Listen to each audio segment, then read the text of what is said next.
in the whole thing, everything that you understand about it.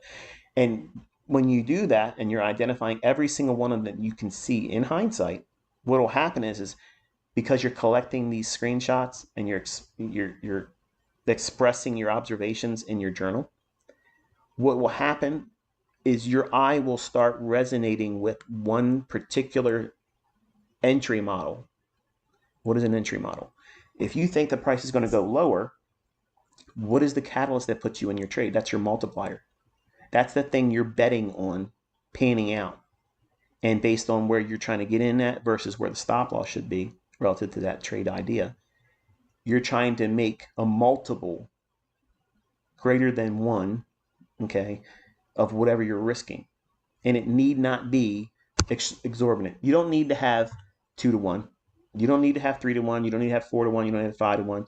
You just need to be able to see and anticipate fluctuations in price that are reasonable, and it gives you something to study, because the first lesson you need to know is how you're going to interact with that. As soon as it starts moving and it starts being quick about it, even if it only moves 10 handles, you're going to have a surge of adrenaline, and you're not even in a real trade. It's a demo trade. But because you're seeing something that you anticipated and it starts to run in your favor, that sense of accomplishment and satisfaction is very, very addictive, which is the reason why you go in and you push it on the button on the demo. Oh, I'm going to do another trade. That felt good. Let me do it again. Let me do it again. Like someone's scratching your back, okay, or doing something else for you. You don't want to find your happy endings by over trading. That's not good, okay? Your happy ending comes by doing very little and being content with that. That's the secret sauce in trading. Doing very little and being content with it. Everybody else, and I was like this before too, you get a win or you make money or you do something right, and that sense of accomplishment, nobody else feels it because it's in your skin that you're experiencing it. And showing somebody a chart or showing someone the move, even if you recorded it, sure, other traders can look at that and nod and think, yeah, that was pretty good. That even if they told you you're the GOAT, it still isn't going to satisfy you, because you want them to feel that elation, that orgasmic experience that you felt because you saw it coming, you executed on it, and then it panned out in your favor, and it delivered with fierce momentum. Like it was real quick and sudden. It was immediate response. Like it listened to you. That's what it feels like. It listened to you like you had it on a leash. You need to quell that. Okay? You need to quell that, because nobody else is going to feel it like you want them to. And you're going to be in a pursuit that always seeks outward confirmation. And by you doing everything in your journal and you being an island unto yourself, that means everything you do, you're in charge of this corporation, this enterprise that you're creating. You're the CEO, you're the CFO, you're the employee, you're the janitor. You got to take the trash out. You see it. And sometimes it's going to stink. You got to clean the toilets. You made that mess. So it goes without saying that you should be focused on trying to keep everything positive, filtering out negativity, and also managing your exuberance, because you don't want it to be a sugar high all the time. Because just like fear can paralyze you and cloud your mind, when you think you can't do anything wrong, that's usually when you are going to fail your worst.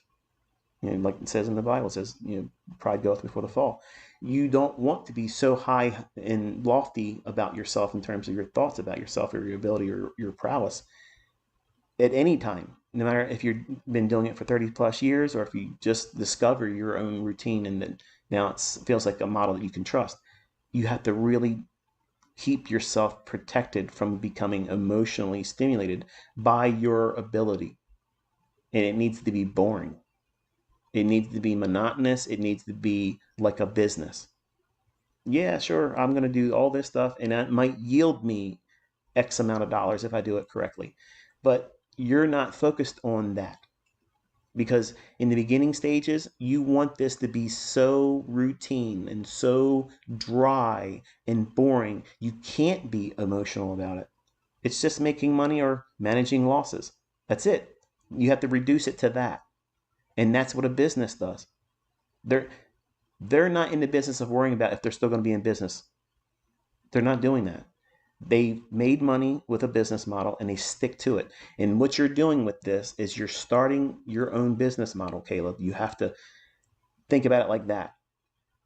And everybody that you allow to influence you or have an interaction with you, they're all going to tell you something that is ass backwards. You know who I am. You see what I do. You see how we lived. You know everything. I'm your dad.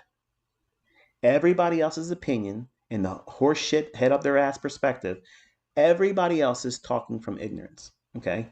You see this. You've watched it. Now you were trying to get serious about it. You want to learn how to do it correctly. Like I promised you, you cannot go quickly through this. And it's going to seem boring. It's going to feel like I don't want to do this part. I just want to get in there and push a button. If I'm right, I'm right. If I'm wrong, I'm wrong. That's what a man thinks. That's the barbarian or gladiator perspective.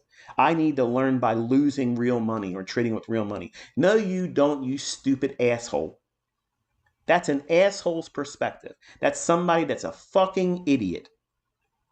That's someone that's fucking clueless. And I promise you, they are not making money. And I'm talking about living on your ass, doing whatever the fuck you want to do kind of money. That's a mentorship that doesn't know shit's mentality. I had to learn how to trade with real money, even if it's a small account. That's bullshit. That's bullshit. That's bullshit. And many times it's coming from the mouths of people that don't prove they can do anything. They don't even get out there and call it before it happens, let alone trade it with real money. So you have to guard your mind from all of these other people, because these people, they're going to want to use you as a way of finding significance in themselves. I had to tell Cody, I had to tell Cameron, I had to tell Caleb, I had to tell his youngest son what to do. I had to coach him because ICT, his dad, was telling him wrong. I had to put him on point.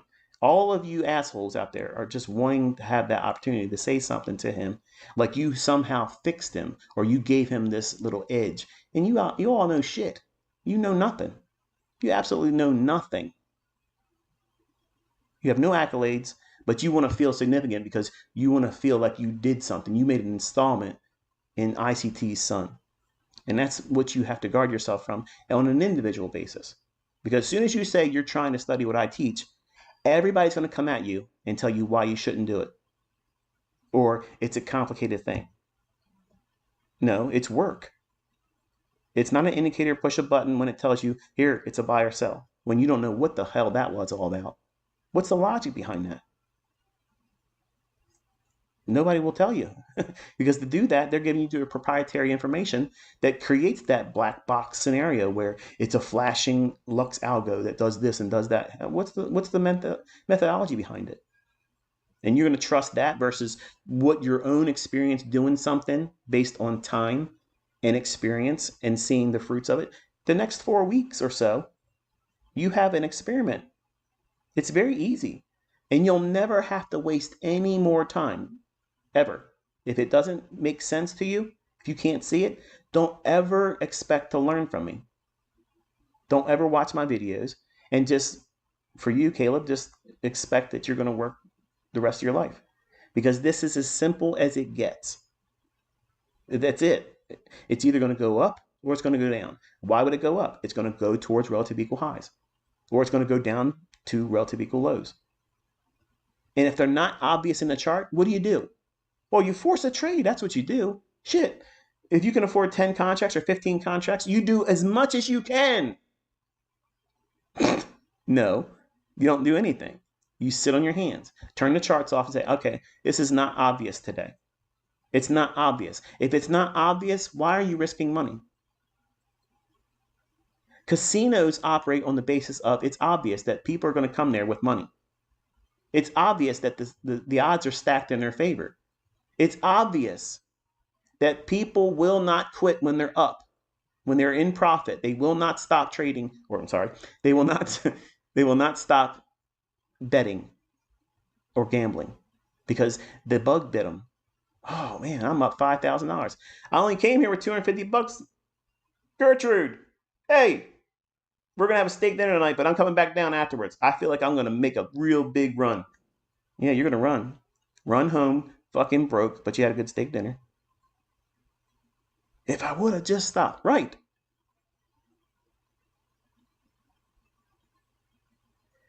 Here, it's the same thing.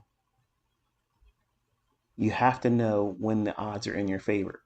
And when it's so obvious, it's so easy. That's what I'm pointing out the stuff. And I'm telling people, look at this. Look at that. Look at this. I'm not every single day in Tanja's live stream or in Trades by Matt. I'm listening to both of them. It's like background noise until I hear something that's either funny or something that gets my attention or whatever. Or if I'm waiting for a specific trade setup, I'll go to their chat and I'll see if they're in love with something that's opposed to what I'm doing, and then I'll use them as sentiment. Not them particular, the live streamers, but their audience, that they allow for their open discussion of what they think is going to happen. And the more cheerleading they think, or the more backbiting they think for someone else that has an opinion that may be similar to mine, I am much more emboldened by my trade idea because of that very thing. And I don't mean that to be disrespectful, but I've taught this openly. I use social media as a sentiment gauge. And if I have a trade idea, or I expect the market to draw to a specific level, and the general public that doesn't think like I teach, if they're diametrically opposed to that, to me, that's the surest thing there is. Like I have no doubts that it's going to pan out then. And then what do? I share it publicly. I'll go into their chat and I'll say, look at this or note this. And then all of a sudden the people are like, oh, look, it's ICT, he's here. And then the people that are not looking at me like a celebrity and they're like, okay, he just co-signed. Let's watch and see if it goes there. And they're like, damn, he just did it again. Their mind, they understand the plan. They understood the assignment.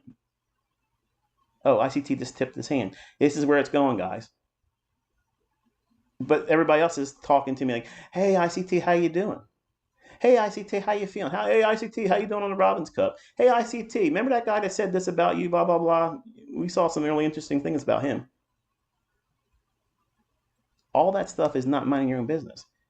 All that chatter, that's all wasted time.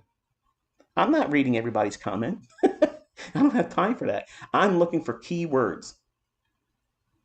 If I'm bearish, I want people to talk about being bullish. I'm going long, or I'm long this. Man, I love that. I love that. But if I have a trade idea that I'm not all that terribly excited about, where I think it's still in the early stages of developing, and I see so much chatter that's very similar to what I'm expecting, I'm not taking that trade. What? Yeah, I'm not taking that trade. Because if the street money is in alignment with what I'm thinking, and it's already a lukewarm idea anyway, I'm going to side on the fact that I'm probably wrong. I'll just stand out. And there's a few times, and it's not many, but it's a few times where I stayed out because of that, and it ran without me. And that's okay. I can sleep good with that. What I don't like is if I use them as opposing sentiment. And it's not just these two live streamers. So don't think I'm ganging up on them. I have respect for both of them. I've pushed both their channels. I think they have the moxie to stand out there in front of people. They push the button in front of people. They tell you what their opinions are. It's, to me, it's incredible to do, because I personally would not do that. I wouldn't do it. Frankly, none of you deserve it. Two, it's just not in my character to do it, because I will think about if I'm wrong. Say I'm wrong on this trade. I knew people were putting money behind it. And if I lose, they lost. And I'm going to worry about their money, not mine. Who's in charge of the trade? My emotions. So I can't function that way. It's not that I can't trade. It's just I can't trade with that type of pressure, where if I'm wrong and I can take that loss, you might not be in a situation where you can. And you probably over leveraged your funded account, hoping to get your thing passed in one day because I took a trade that made it public. So I worry about those types of things. I don't want that problem of having to worry about that. When I put a trade on, I don't care. It's either going to work or it's not. And I'm devoid of any emotion about it. But if I have other people that can coattail I don't want that because it becomes a burdensome thing for me. So I say that because I know Caleb wants to potentially grow a channel into something like what I've done with mine. And I'm not trying to talk him out of that, but I did very, very vocally tell him that you have to be content with enough. You know, if he gets his rent paid or half his rent paid with whatever the channel does while he's learning, that's a huge advantage. And that's going to be an encouragement for him to study more, to get good at doing this better, and eventually replacing his income at his job. Because that's the main goal right now, is to match what he earns at his job. And then the next goal is to double that. And then after he can double that consistently, then he has to do 2 years of saving with whatever he earns on that channel and what he earns in trading and what he can save at his job. Once he has 2 years of that salary, then he has my blessing that he can quit his job. But prior to that, he can't. There's no discussion. And if he tries to do it sooner than that, I'm not going to help him because it's irresponsible. You're setting yourself up for failure if you do it any other way. And there's nothing different from what I just said, from what I've said in the past about when you want to quit and trade full time.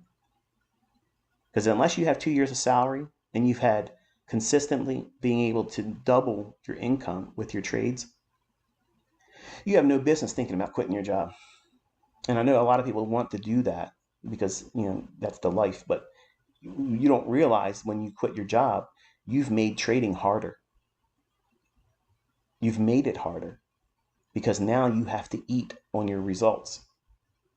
And that, my friends, is very, very difficult unless you know exactly what you're doing.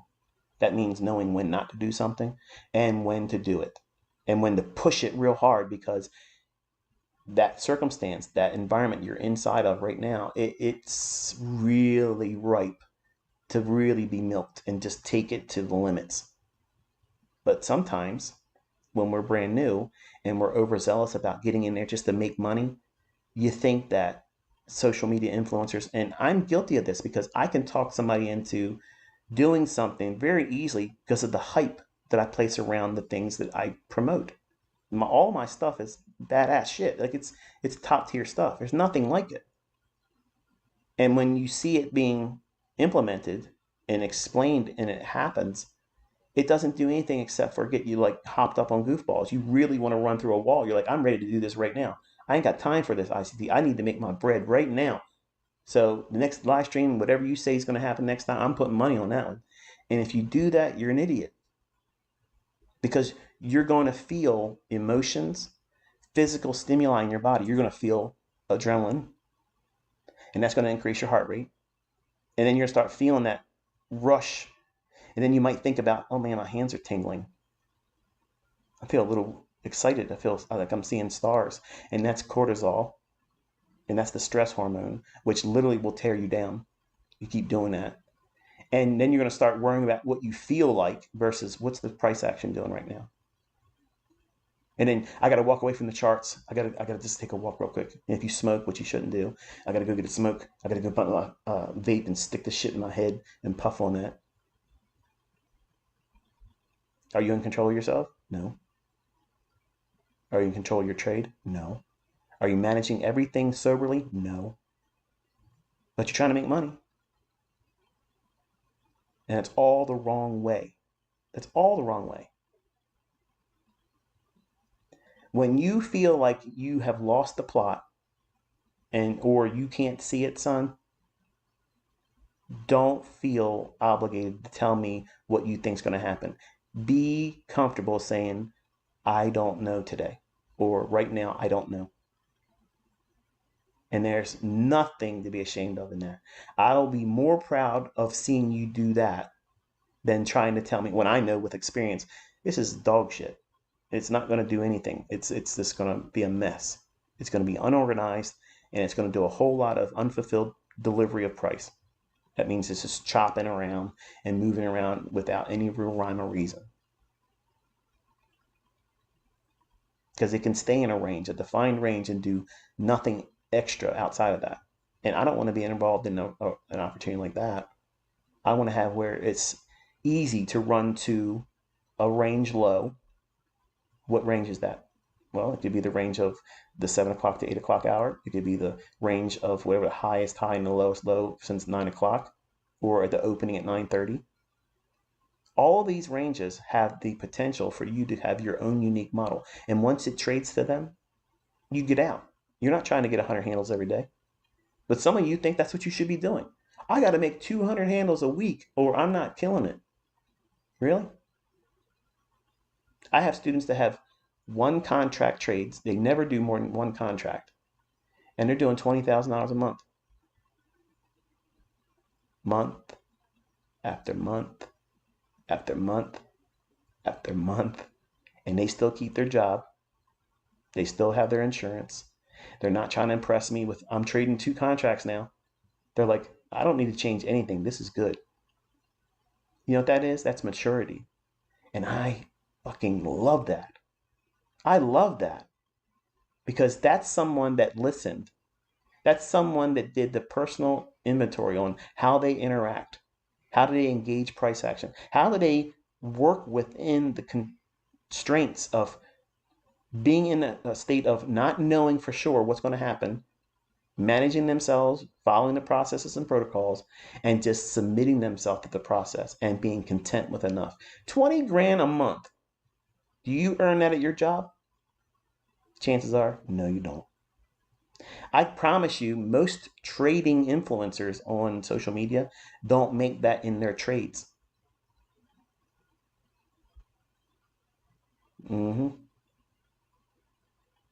And I'm certain she could do a whole lot more. Well, I shouldn't have said that. Well, they can do a whole lot more than that.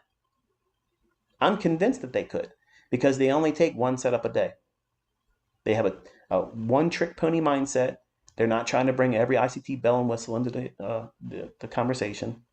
They wait for one simple little thing. And when it happens, they take the trade. They have their stop loss. It's reasonable all the time. And then bang.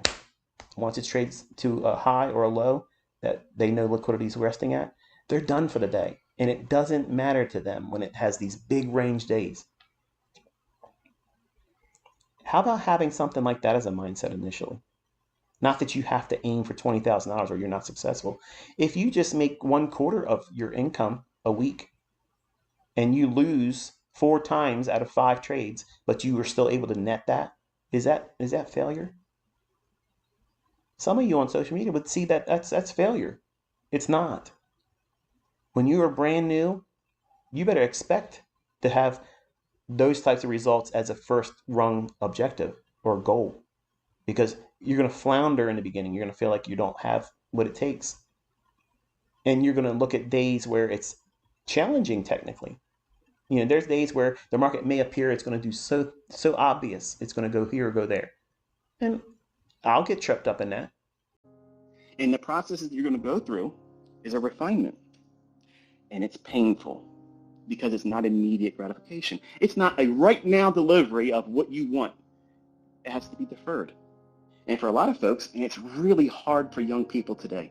And I understand because they have been socially engineered to expect everything given to them. Everything should be given to you for nothing and no adversity. It should be easy. And you have this entitlement mindset and a short attention span that's been cultivated by TikTok or YouTube shorts that are very small in duration. And you think, man, why is this guy ICT got to be so long-winded?